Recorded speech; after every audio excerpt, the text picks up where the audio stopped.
Hey guys, welcome back to Profit Plays. Sorry it's been a little while since I've uploaded anything. I've been a busy couple weeks. I'm kind of fighting off a cold right now. Uh, Today we're going to be playing a deck that was submitted by one of the users over on the Lantern Control Discord.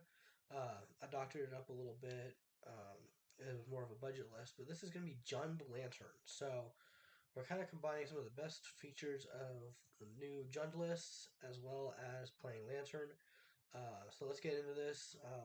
If you just remember, if you guys like what you see on the channel, hit that like, subscribe, toss a comment out there. I try to read and respond to everything. So, getting into the list. Classic Lantern, that 1-0 Academy Ruins, which we can turn on with any of our various rainbow lands.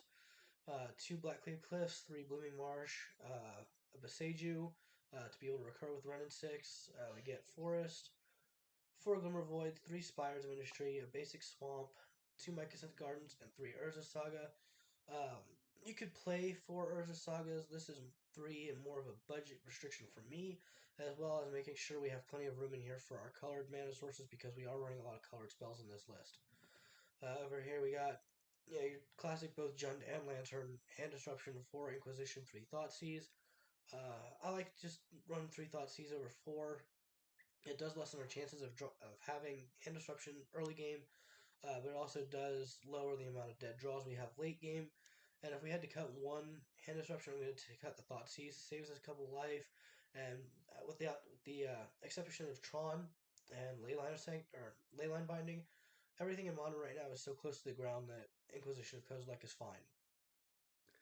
We're running 4 Ancient Stirrings as usual for Lantern, 4 Codex Shredder, a Ghoul-Caller's Bell, Grafdigger's Cage, 1 of Haywire Might, 4 Lantern of Insights, 2 Needles, run a Pyrite Spellbomb, and 2 Pixies of Pandemonium.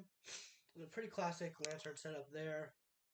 With the addition of the Haywire Might. Lots of targets here for Urza Sagas to go get. And again, typical Lantern running those 4 of Ensnaring Bridges. Now, into the more Jundy side of things. Jund and Lantern both share the Assassin's Trophies, which is kind of my preferred removal for the format at the moment. I know a lot of people like Prismatic Ending, and that's why they're playing the Abzan list. Assassin's Trophy easier to cast to hit more targets.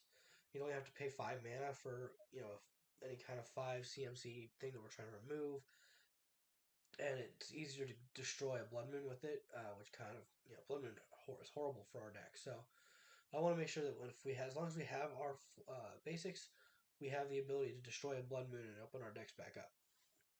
So getting into the Jundy side of things, we got 2 of Ren and 6. Again, another budget consideration. This could be a 4 of to play with our Boseiju. Running 1 of Liliana of the Veil. Just keep the opponent's hand empty.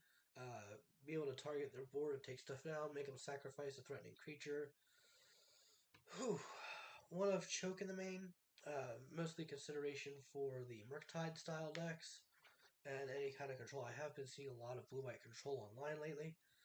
And 2, Clothis got a Destiny, just a little bit of main deck graveyard hate, kind of close the game out a little quicker. Oh, excuse me. 2 damage per turn or extra mana source. Great cards for the list, especially given that we get to kind of pick and choose what we want to throw into the opponent's graveyard. If they got a land on top and we need another mana for next turn, well, we can just mill that and grab that mana with Clothis. Or if we just need to put some damage in, gain some life, just mill whatever. Over here on the sideboard, a little kind of a scattered sideboard over here, but it's got some good stuff going on. We got 2 Leyline of Sanctities. Really helps us with the Anomalous Creativity matchup. Turns off the Archon. It helps us against, discard. So, good card there. Usually 1 is a 3 or 4 of, because 2 in a stack of 60, you've only got a 1 in 30 chance of actually having it in your opening hand.